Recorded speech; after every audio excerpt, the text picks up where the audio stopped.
তাকে হত্যার উদ্দেশ্যে এই ধরনের হামলা করা হয়েছে।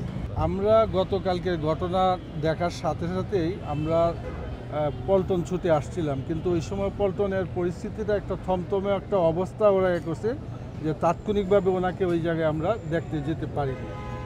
তো আজকে হাসপাতালে আসলাম। ঘটনাটা যেভাবে ঘটাইছে এটা তো একেবারে আপনি ভিডিও ফুটেজ দেখলে বুঝবেন যে মানে নুরুকে টার্গেট করে তাকে হত্যার উদ্দেশ্যে এই ধরনের হামলা করা হয়েছে এবং এই ধরনের ছোট্ট একটা মিছিলকে দমন করার জন্য এখানে সেনাবাহিনী আসার কোনো প্রয়োজন আমরা মনে করি না।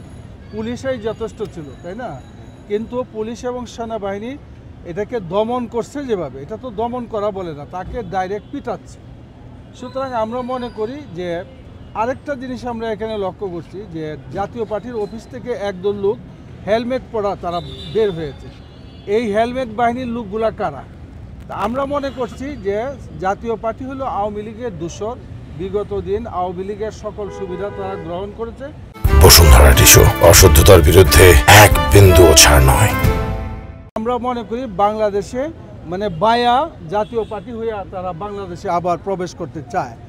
এই জন্য আমরা মনে করি যে ফ্যাসিস্টের দূষর হিসাবে চিহ্নিত যেই জাতীয় পার্টি তাকেও নিষিদ্ধ করা দরকার এবং প্রশাসন, বর্তমান প্রশাসনকে বলবো যে এক সেনাবাহিনী এখানে কেন এই ছোট্ট ঘটনার মধ্যে সেনাবাহিনী কেন আসলো এটার তদন্ত হওয়া উচিত এবং স্বরাষ্ট্র উপদেষ্টা যিনি আছেন তিনি এটার দায় এড়াইতে পারেন না। আমি মনে করি তার এটার দায় দায়িত্ব নিয়ে তাকে পদত্যাগ করা উচিত ছিল, কারণ এমন একজন রাজনৈতিক ব্যক্তিত্ব নূরকে মারার অর্থ হলো যে গোটা জুলাই বিপ্লবীদের উপরে একটা আক্রমণ করা।